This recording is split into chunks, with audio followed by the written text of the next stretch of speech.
Hello and welcome to my YouTube channel where we talk about all things Kajabi, marketing, and growing your online business. Now, if you are determined to grow your online business, I encourage you to subscribe to my channel because we put tips out there all the time to help you either with Kajabi itself on the technology or with strategies and mindset. Today, I want to share with you a few strategies and insights about your lead magnet. It seems so often when I'm working with my coaching clients that they've put together something that they want to give for free because they've been told that you have to have something free so that you can grow your list. But having a free offer to grow your list isn't just about putting something together and slapping it on your website with an opt-in page. To have a successful lead magnet that actually helps you grow your business takes just a little bit more thought and a little more strategy. So that's what I want to talk to you about today. Today we're going to do the 5 most common mistakes that I see with creating your lead magnet or otherwise in that irresistible offer that you put on your website or that you promote to your audience to be able to grow your list. Now, before I go into those top 5 mistakes that I see the most often, I want to just clarify just a little bit. Now, there are 2 different types of lead magnets that you can offer. There is the free offer where you are completely just offering some type of something. It's something of value that you are giving away for free, and that could be a PDF download. It could be an ebook. It could be a video series.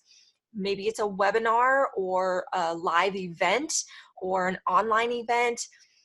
I've seen sometimes where it's a video series or a single video or any number of things. You kind of get the idea. It could be a checklist or a quiz. Essentially, what it is something that you have to offer that's good value that you're offering for free in exchange for their email address. The other type of offer is what we call our low price offer. And that one is where instead of it being free, it's actually just a really low price where they do have to pay for it, but at least then they're bringing forth their credit card and they're paying just a little bit for a lot of value, but essentially you're getting that person in the door. And there's a different strategy behind that, and there's a lot of pros and cons to both. Now, there are pros and cons to both the free offer and the low price offer, and whichever one that you decide to go with is whatever is best for you. You just have to kind of strategize, think about what it is your audience, what it is you're wanting to do, and then go what is best for your audience and for your goals with your company. Some of the pros and cons though, a free offer is one where you might be able to generate more names, which is really good, especially if you're first starting out, because you're trying to generate some activity, you're building community, you're building some interaction, and you're really getting things rolling. So sometimes that might make more sense to go with free. On the other hand, sometimes it also might make more sense to go with a low price offer, especially if you have a really solid strategic plan and a tiered pricing set up so that they can start off at a low price and then move from there into other things that you have to offer in a natural flow. There's something psychologically about them pulling out their credit card to get your low price offer. And typically, the way I heard it said once is that people fall into 2 different categories. You have the ones that are going to save money and spend time, or they're going to spend money and save time. Those are the 2 different categories. And if you're doing the free offer, you're going to have a tendency of attracting more of the audience that is save time or save money, but spend time. However, that may not be the best audience that you're looking for. You may really want to be attracting that audience that is more interested in spending money and saving time. And if they're willing to spend money on a low price offer, then you have a better chance sometimes of getting them to purchase your larger offers, especially if you have a much higher price, those high ticket offers, because people aren't going to just jump on your offer, see $1,000 or $5,000 offer, and then say, yes, I'm just going to go go ahead and jump in there unless you have done your homework, really zeroed in on the value. So those are just a few things that we want to differentiate when we're talking about our lead magnet and we're talking about building our list. Okay, so that being said, the difference between free and low price, that is a decision that you have to make going into all of this. But once you have that established, here are the 5 top mistakes that I see that most people are making that they really, really could be doing so much better if they just stop avoiding these mistakes. So don't you be one of those that are making these 5 mistakes. Okay, so mistake number 1. Mistake number 1 on your lead magnet or your opt-in offer is going about it from the wrong perspective. When you are crafting your lead magnet, it is so important that you are doing this from your target audience's perspective, not yours. And you word it from that type of a perspective when you are offering that to your audience. So for example, we don't want to, you already know everything there is to know about your solution that you're offering. Or if you don't know everything, obviously, but you probably know a lot more than your target audience. And so you tend to have a perspective that is a little bit different than what they have. They don't know what they don't know. And so it's our job to be able to implement that and give them those solutions. But we have to do it in such a way that we are doing it from their perspective and what the solution that they're looking for is, not on here's how to do such and such. When I first got started, I made this mistake, and that's where I kind of learned this along the way. One of the businesses when I very first got started, way back in the very beginning when I first started with Kajabi, is I have healthy homestead living, and I was doing a course on how to make kombucha. Of course, back then, nowadays you hear kombucha all the time and you see it at grocery stores, even Walmart carries kombucha now. But back then, a lot of people hadn't even heard about kombucha. Nobody even knew what it was and nobody knew what the benefits were. So the free offer was more about kombucha when nobody even knew what that was. And instead of me, it could have been so much better and I would have had much better results. And subsequently, since I've made these changes, I have had better results. When I shift it to things along the lines of how to feel better, have more energy by balancing your gut flora and the top ways in order to do that quickly, easily, in a delicious way. So it's a different way of putting it into a perspective where you are giving it to them with a solution in mind from their perspective of what they are trying to accomplish and not from our perspective of what we know and what we're trying to sell them. Okay, so stop doing that mistake and start looking at your lead magnets from your audience's perspective and the solution that you are offering, the transformation, how it is that you are solving their pain or problem. Okay, mistake number 2, not planning and strategizing the lead magnet. So I was having this conversation just this week with a couple of my coaching clients because they were saying that they have a lead magnet and it was XYZ lead magnet. And I said, okay, great. So how are we going to take that lead magnet and flow from that into your paid offer? Because the lead magnet had absolutely nothing to do with their product or the coaching services that they were offering. And so what we're doing then is we're just offering something arbitrarily to have on a website to drive that traffic and have that engagement. But unfortunately, it's not really building our community in the way that we want it to. And it's not engaging them in a way that naturally progresses to the next level that we want to take them. So a better way to look at organizing whatever your lead magnet is or your offer is that you want to think about it from a perspective of the free offer is telling them what they need to do to get their transformation or solve their problem or find that solution or get to where they want to be. So tell them what they need to do to make that solution. Then From there, they have all of these really great ideas that you're giving them in the free offer of all these things that they can do. The natural progression at that point is, okay, now I know I need to do these things. How do I do them? So from there, then the upsell to your paid program or to your larger paid, if you're doing the low price offer on the initial, if it's free or the low price, that's telling them what they need to do. Then we move into your paid program, which is telling them how to accomplish that transformation, how to solve that problem. That's where we break it down into the specifics. We give the actual steps to the whole program. So one example of this is working with one of my clients who is a doctor, and he helps with arthritis. And so we're working on a program where he has a program to tell people how they can overcome arthritis. But in the free version, or the low paid version, it's what they need to do. It's having this much curcumin, having this much magnesium, or that you have to, take magnesium, take curcumin, eliminate certain foods and those kind of things that you want to do.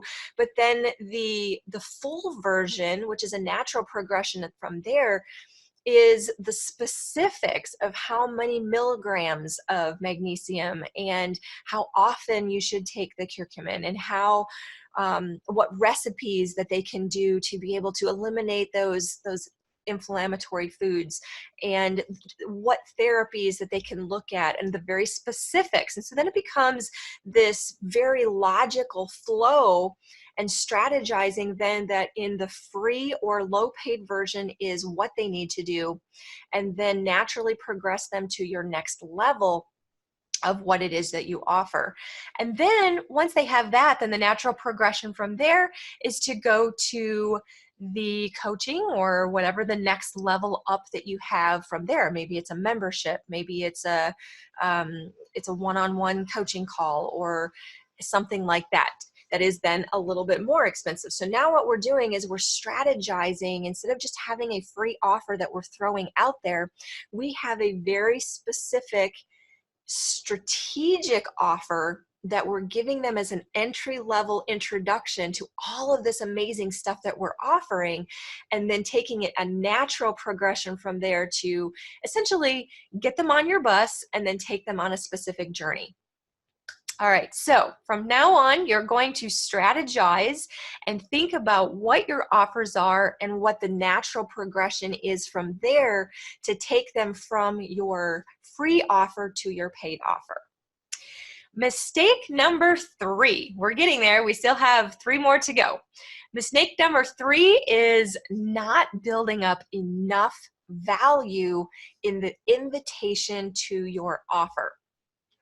So whenever we're looking at a marketing funnel and we talk about that sales funnel, the reason it's a funnel is because we are trying to develop curiosity to go to our opt-in page or our offer of what it is that we are putting out there. And so you're generating, you have traffic that we want to send to our free or low price offer. When we get them there, the key is to convert them from traffic into a lead where they actually opt in, that they're willing to give their valuable email address in exchange for what it is that you are putting out there as your invitation. Unfortunately, too often what I see is sign up here for our newsletter, or click here to stay in the know, that kind of thing. And that worked when the online commerce was newer, but things have changed and the industry has evolved.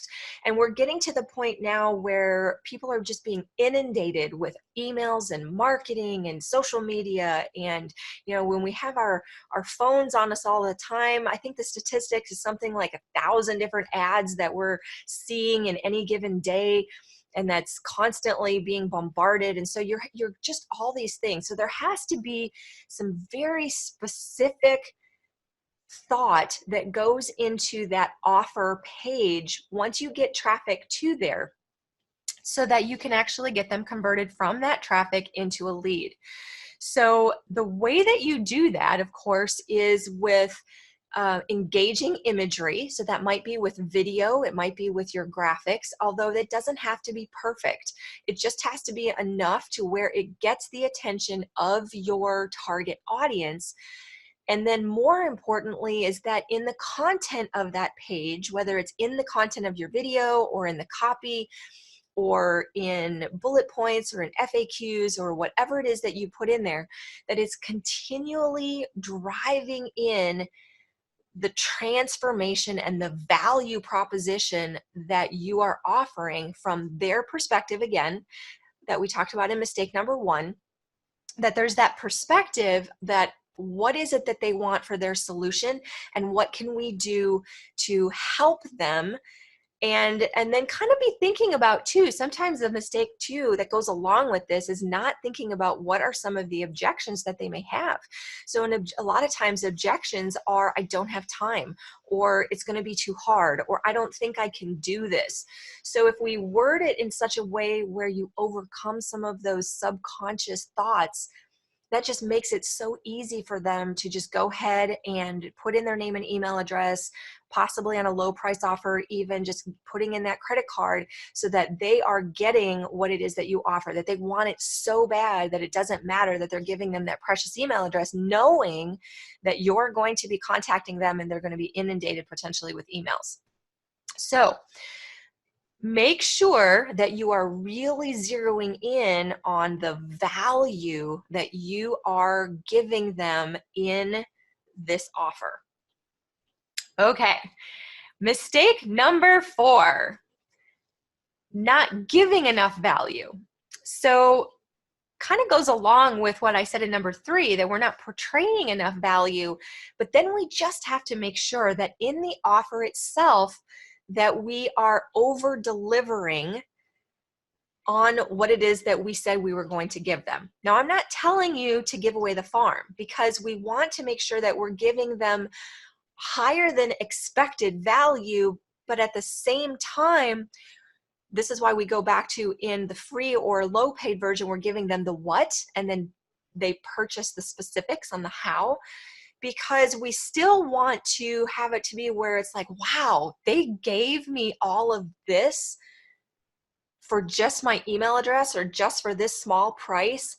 What is the full paid version going to be like? That must be absolutely incredible. Then it becomes almost like you're just giving them that invitation from a no-brainer perspective, that they're like, okay, well, they said they were going to give me this solution, and wow, I can't believe how wonderful this has been. Of course, I'm going to buy the next level and become a fan and potentially even share with my friends and tell everybody I know and share on social media and those kind of things. So the more that you give on the value, but being strategic about it so that you are giving them the value, but yet still leaving enough out to where they want more. All right, here we are, mistake number 5. And this one is the big one that is so crucial. And that is not setting up a strategic follow-up sequence. So you want to find a delicate balance on following up with them, that once they opt in, that you do have some kind of an email sequence that you are, or maybe a mini chat or some type of messenger bot, or even if it's texting or whatever it is that you are going to use as your follow-up sequence, that you have something in place for one, that you are strategic about the wording in that where you're using that strategic follow-up to build community, encourage engagement, and encourage them to want to interact with you and look for your emails.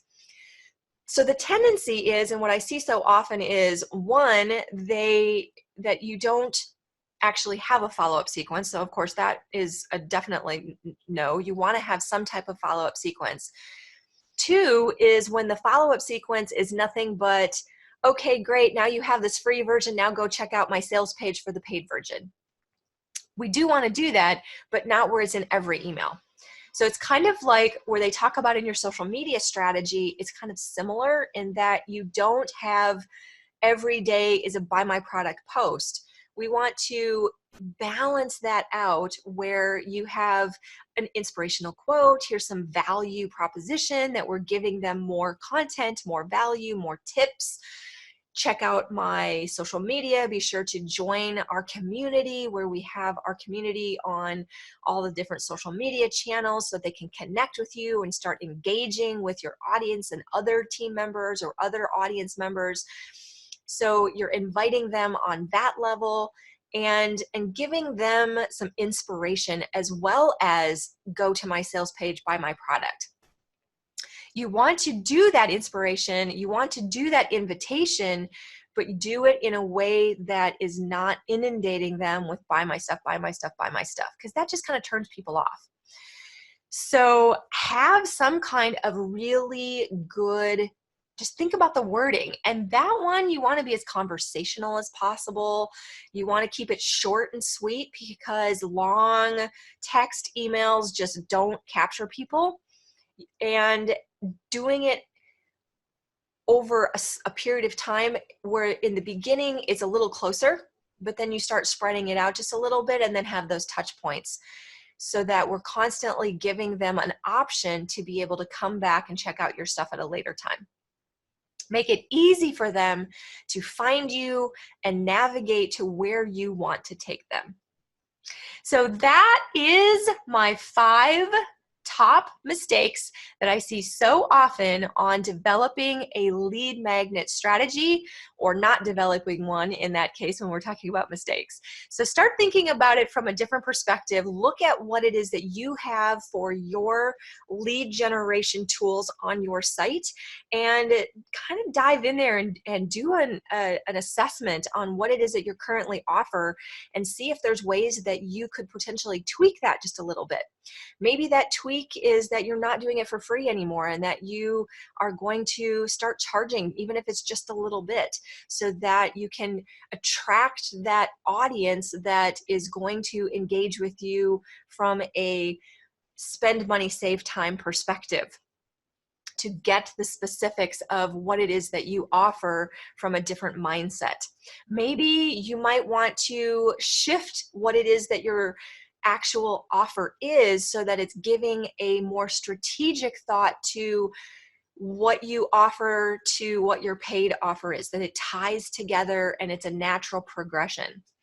Maybe you need to re-look at the wording on your opt-in page and make sure that it's building a vision, that it's casting a vision of what life will look like after they have gone through your stuff and done the things that you're offering. Change that wording a little bit. It might just be a couple words and just a couple headers that you need to change to start getting better engagement. And then make sure that that is really giving them the value that is the proper value for what it is that they're giving you. If they're giving you that valuable email address, make sure it was worth their while. Otherwise, you're going to either not get further engagement or they're just going to unsubscribe. So, and then of course, the final thing is just making sure you have a really solid strategic email sequence or some type of follow-up sequence to be able to encourage that engagement, get that interaction, get them to stay engaged with you either through your social media, through your email, or going back to your website regularly for whatever it is that you want them to do. So, if you are going to implement some of these on your free offer that you may be looking and saying, yes, I think that I can do some of these and improve on what I'm currently doing, give me a thumbs up to let me know that you will be implementing some of these things on your site. And then feel free to leave me a comment down below just to let me know what some of the things that were your biggest takeaways on these specific mistakes and what are some things that you could potentially do to improve, or if you have any questions specifically about your lead magnet and how you can improve on getting better engagement and building your list. If you are interested in more information about Kajabi, marketing and growing your online business, be sure to check out my other videos here on this channel, as well as on my website at striveforsavvy.com, where I have tons of resources, downloads, and other information, including our coaching, consulting, and done-for-you services. So I look forward to hearing from you and seeing what you do on your free offers in the future.